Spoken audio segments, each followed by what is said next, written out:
হবে। আল্লাহ নবীজি আল্লাহ পাকের দরবারে প্রশংসা করলেন। আল্লাহ পাক দান করলেন নবীজিকে কি? আর নবীজিকে দান করলেন তিনটা বিশেষ উপটোকন দান করলেন। এক নম্বর হলো 50 ওয়াক্ত নামাজ, দ্বিতীয় নম্বর হলো সূরাতুল বাকারার শেষ দুটি আয়াতের বিষয়বস্তু, তৃতীয় নম্বর দান করলেন যারা আল্লাহর সাথে শিরিক করবে না, কোনো পীরকে যাইয়া সাজদা করবে না, কোনো মাজারে যাইয়া সাজদা করবে না, কোনো পীরকে যাইয়া এই কথা বলবে না আমাকে সন্তান দাও, আমাকে ধন সম্পদ দাও, কোনো মূর্তির ঘরে যাইয়া কোনোদিন তাদের খাবার খাইবে না, অর্থাৎ আল্লাহর সাথে শিরিক করবে না। সর্বময় ক্ষমতার অধিকারী একমাত্র আল্লাহ, এ কথা বিশ্বাস স্থাপন করবে এবং সারা জীবন আল্লাহ পাকের গোলামি করবে। জীবন চলার পথে হয়তো নামাজ ফরজ আছে, কিন্তু নামাজ হয়তো পড়তে পারে নাই, নিজেকে গুনাহগার সাব্যস্ত করে আমি নামাজ পড়তে পারি না, আমি গুনাহগার, আমি আল্লাহ পাকের কাছে পাপী, এবং কোনোদিন আল্লাহর সাথে শিরিক করে না। আল্লাহ পাক একটা সময় তারা জাহান্নামের শাস্তি ভোগ করার পরে আল্লাহ পাক তাদেরকে জাহান্নাম থেকে জান্নাত দান করবেন। তৃতীয় নাম্বার হলো এটা, সুবহানাল্লাহ। তৃতীয় নাম্বার এটা। তিনটা উপটোকন নিয়ে নবীজি এবার রওনা হলেন হারাম শরীফের দিকে, নিজের মাতৃভূমির দিকে রওনা হলেন অলৌকিক সফর থেকে। এবার আল্লাহর নবীজিকে স্বাগতম জানিয়ে বিদায় সংবর্ধনা দিয়ে প্রত্যেক আসমানে আবার নবীজিকে বিদায় সংবর্ধনা দেওয়া হয় এবং বিদায় সংবর্ধনা দিয়ে নবীজি আসতেন ষষ্ঠ আসমানে মূসা আলাইহিস সালামের সাথে।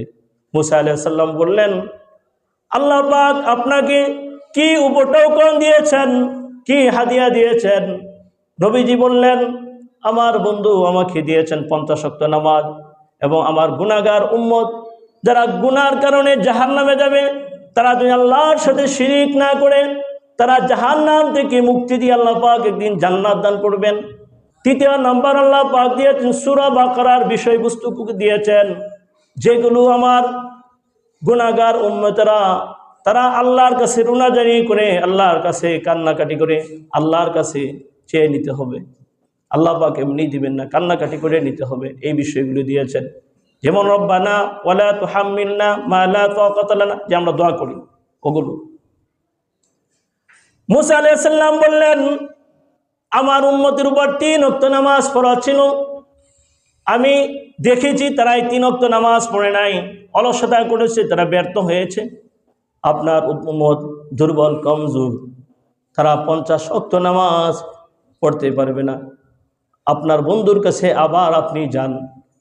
নবীজি আবার গিয়া দরখাস্ত করলেন।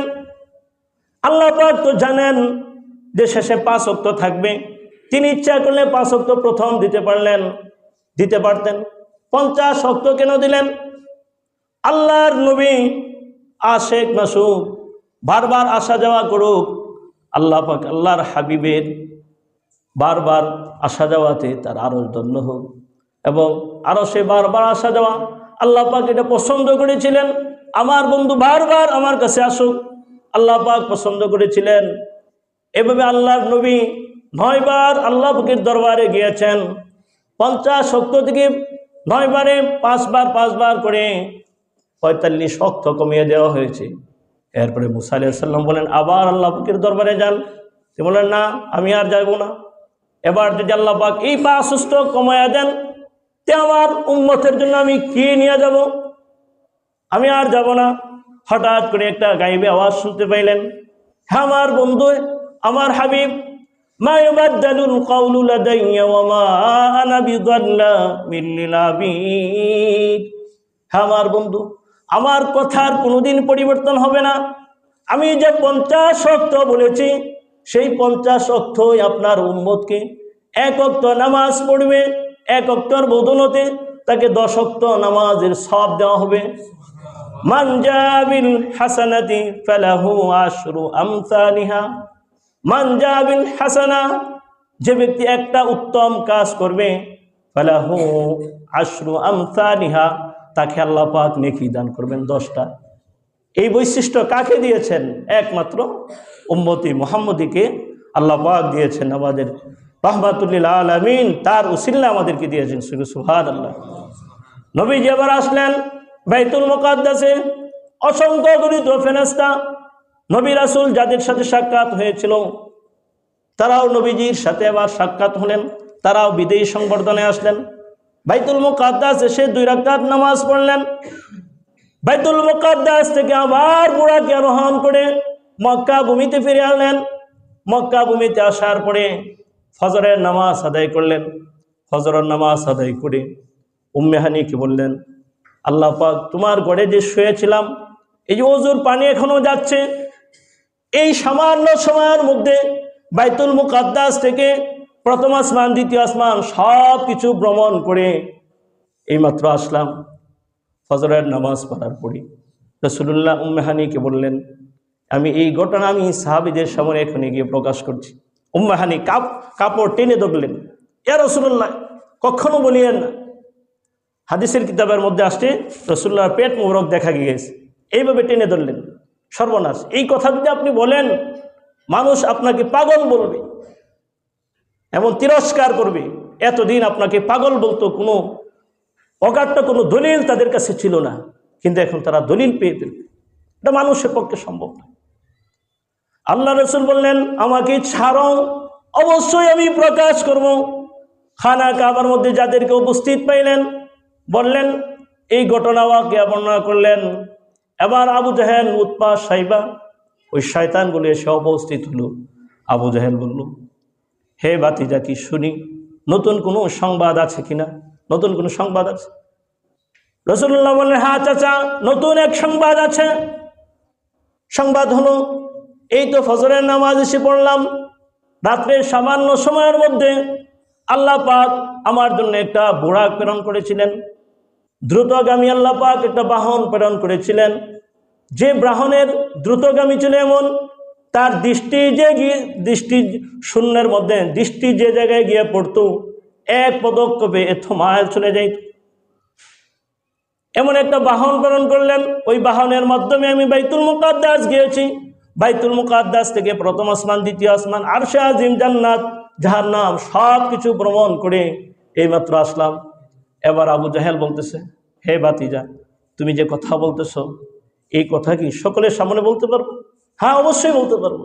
আবু জাহেল একবার পাহাড়ের চূড়ায় গিয়ে উঠলো, কে কোথায় আছো, আসো, তোমাদের নতুন একটা সংবাদ আছে। কি সংবাদ? মুহাম্মদ এবার বলতেছে সে নাকি রাত্রে সামান্য সময়ের মধ্যে সব কিছু ভ্রমণ করে আসছে। সবাই বলল, মুহাম্মদ একটা পাগল, পাগল ছাড়া এটা কখনো হতে পারে না। আবু বকর রাদিয়াল্লাহু তাআলা আনহু তার কাছে গিয়ে উপস্থিত হলো। হে আবু বকর, তোমার বন্ধু এতদিন যা বলেছে তুমি বিশ্বাস করেছো, কিন্তু এবার কি বলে, তুমি কি এই কথার উপর বিশ্বাস স্থাপন করবে? আবু বকর বললেন, নবীজি, আমার নবী কি বলেছেন? তোমার নবী বলেছেন তিনি নাকি রাত্রে সামান্য সময়ের মধ্যে বাইতুল মুকাদ্দাস থেকে আবার 7 আসমান, জান্নাত, জাহান্নাম, আরশে আজিম সব কিছু ভ্রমণ করে আবার তিনি হারাম শরীফে ফিরে এসেছেন। এই কথার উপর বিশ্বাস স্থাপন করবে? আবু বকর রাদিয়াল্লাহু তাআলা তিনি বললেন, কেন আমি বিশ্বাস স্থাপন করব না? অবশ্যই আমি সাক্ষী দিচ্ছি, এই কথা যদি আমার নবী বলে থাকেন তার মধ্যে সামান্যতম সন্দেহ নাই, অবশ্যই সত্য। কারণ আমি এই কথার উপর বিশ্বাস স্থাপন করি, আরশে আজিম থেকে কোটি কোটি মাইল থেকে দিনের একটা সামান্য মুহূর্তের মধ্যে আল্লাহ পাকের দরবার থেকে ওহী নিয়ে আসেন জিবরাইল আলাইহিস সালাম।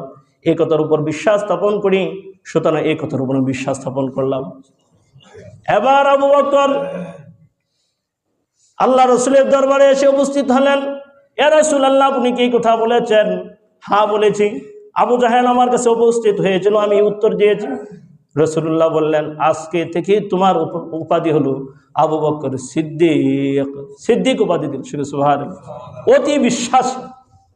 এবার আমরা একটু পর্যালোচনা করি, আল্লাহ রাসূল যে মেরাজ করেছেন সম্ভব কি সম্ভব নয়? আল্লাহ পাক আমাদেরকে আদনা জ্ঞান দিয়েছেন। এই আদনা জ্ঞান দ্বারা, সামান্য জ্ঞান দ্বারা আমরা কি আবিষ্কার করতে পারছি? আমরা যে পৃথিবীর মধ্যে অবস্থান করি, বিজ্ঞানীরা তাদের রিসার্চ করে গবেষণা করে যা আবিষ্কার করেছেন, আমাদের এই পৃথিবীটা হলো আসমানের নিচে যা কিছু আছে আবিষ্কার করেছেন বিজ্ঞানীরা, মহা এক জগৎ। এই জগতের মধ্যে একটা আছে গ্যালাক্সি। গ্যালাক্সি হলো কতগুলো কোটি কোটি তারকা নিয়ে একটা গ্যালাক্সি তৈরি হয়। এখানে একটা না, অসংখ্য না, কোটি কোটি হাজার হাজার কোটি তারকা নিয়ে। তার মধ্যে আমরা যে গ্যালাক্সিতে অবস্থান করি সেটার নাম কি? মিল্কিও গ্যালাক্সি, একটা গ্যালাক্সি। এই গ্যালাক্সির মধ্যে 10,000 কোটি তারকা আছে, কেমন? সূর্যের মতন। তে সূর্য হলো আমাদের পৃথিবী থেকে কত লক্ষ গুণ বড়? 13 লক্ষ গুণ বড় আমাদের এই পৃথিবী থেকে। এই পৃথিবীর মধ্যে 13 লক্ষ পৃথিবী সূর্যের মধ্যে রাখা যাবে। সুবহানাল্লাহ, আসে না? এরপরে এই পৃথিবীর সূর্যকে কেন্দ্র করে কতগুলো গ্রহ প্রদক্ষিণ করছে, এটা বলা হয় সৌরজগৎ। এর বাহিরে হলো অন্যান্য গ্রহ আছে, হাজার হাজার কোটি কোটি গ্রহ আছে। কোটি কোটি গ্রহ নিয়ে একটা গ্যালাক্সি হয়। এমন গ্যালাক্সির সংখ্যা একটা নয়, দুইটা নয়, কোটি কোটি কোটি কোটি হাজার কোটি গ্যালাক্সি আছে। সর্বশেষ বিজ্ঞানীরা যে একটা তাদের রিসার্চ করতে পারছে, স্কুটি একটা সূর্য, এটা একটা তারকা। এই তারকাটা কতটুকু বড়? এই তারকাটা বড় হলো সূর্যের থেকে 500 কোটি গুণ বড়। সূর্য থেকে 500 কোটি গুণ বড়, যা মানুষ আবিষ্কার করছে। নাসা যা আবিষ্কার করছে, যা আমরা বিশ্বাস করি, ওরা কিছু বললে ওটা আমরা মনে করি একেবারে সত্য, কিন্তু কোরআন বললে ওটা বিশ্বাস করি না, ওদের কথা বিশ্বাস করি। তো ওদের কথাগুলি আমি আপনাদের কাছে বলছি। তাদের ভাষ্যমত অনুযায়ী এই স্কুটি তারকাটা হলো সূর্য থেকে 500 কোটি গুণ বড়, এবং ওটা আমাদের থেকে দূরে হলো 9,000 আলোক বর্ষ দূরে। 1 সেকেন্ডে আলো যায় কত কিলোমিটার? 3 লক্ষ মাইল। এভাবে যদি কোনো একটা দ্রুতগামী যান মানুষ আবিষ্কার করতে পারে, কোনো বাহন আবিষ্কার করতে পারে, তাহলে ওই স্কুটি তারকার কাছে পৌঁছতে মানুষের সময় লাগবে 9,000 কোটি বছর। 9,000 কোটি বছর সময় লাগবে ওই তারকার কাছে পৌঁছতে। তাহলে এটা মানুষ আবিষ্কার করেছে, এমন গ্রহ আছে।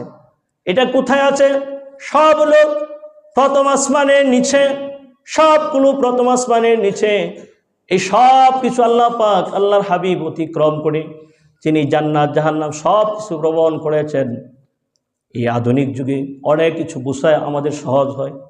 কোরআন যত বিজ্ঞান রিসার্চ করছে, যত তারা গবেষণা করতেছে, তারা যত গবেষণা করে, ওই খ্রিস্টান ইহুদি নাসারা তারা গবেষণা করতে করতে একবার তারা এমন একটা পর্যায়ে চলে যায়, তারা নিজেরা ইসলাম গ্রহণ করে বলে, তারা নিজেরা ইসলাম গ্রহণ করে যে আজকে 1400 বছর পূর্বে তো কোরআনের মধ্যেই কথা বলা হয়েছিল, ইয়াখলুকুকুম ফি বুতুনি উম্মাহাতিকুম খালকাম মিন বাদি খালকিন ফি যুলুমাতিন সালাত। এই আয়াতের উপর গবেষণা করে শত শত খ্রিস্টান ইহুদি নাসারা, বড় বড় ডাক্তার বিজ্ঞানী, তারা মুসলমান হয়েছে। আল্লাহর পাক 1400 বছর পূর্বে বলেছিলেন, আমি মানবকে সৃষ্টি করি ত্রিবিধ অন্ধকারের মধ্যে। কিন্তু তারা গবেষণা করে এখন পেয়েছে যে জায়গায় মানুষের সৃষ্টি হয় 3টা গেট অতিক্রম করে ওখানে পৌঁছতে হয়। তাহলে আল্লাহ পাকের কথা এবং গবেষণা আজকে এক হয়েছে। সুতরাং একটা কথা ভাই, শুধু মানুষ আল্লাহ পাক আমাদেরকে সৃষ্টি করেছেন, এত কিছু আবিষ্কার হচ্ছে, কিন্তু কেউ এই কথা বলতে পারবে না কোথাও প্রাণের অস্তিত্ব আছে, কোথাও মানুষ আছে, অন্য কোনো প্রাণী আছে, এই কথা বলতে পারবে না, কখনো হবেও না। কোরআন একমাত্র আমাদেরকে বলছে খায়রা উম্মাতিন উখরিজাত, আমাদেরকে আল্লাহ পাক সৃষ্টি করেছেন, এত কিছু আল্লাহ পাক দান করেছেন, এইগুলি দিয়েছেন, তোমরা গবেষণা করো, গবেষণা করে আল্লাহর উপরে ইয়াকিন করো। এটা হলো কথা ভাই। সংক্ষিপ্ত সময় এই মেরাজের আলোচনা করলাম। এই মেরাজের আলোচনা থেকে এটাই আমরা পাই যে এই কপাল আল্লাহর জন্য নত করা, 5 ওয়াক্ত দৈনিক। যদি নত করতে না পারি আমরা সবচেয়ে নিমুখ হারাম, আমরা সবচেয়ে অকৃতজ্ঞ। আল্লাহ পাক কথাগুলো বলে যার আমাদেরকে তৌফিক দান করুন, আমিন। যারা সুন্নত পড়ি না কাবলাল জুমা, যারা সুন্নত পড়েনি।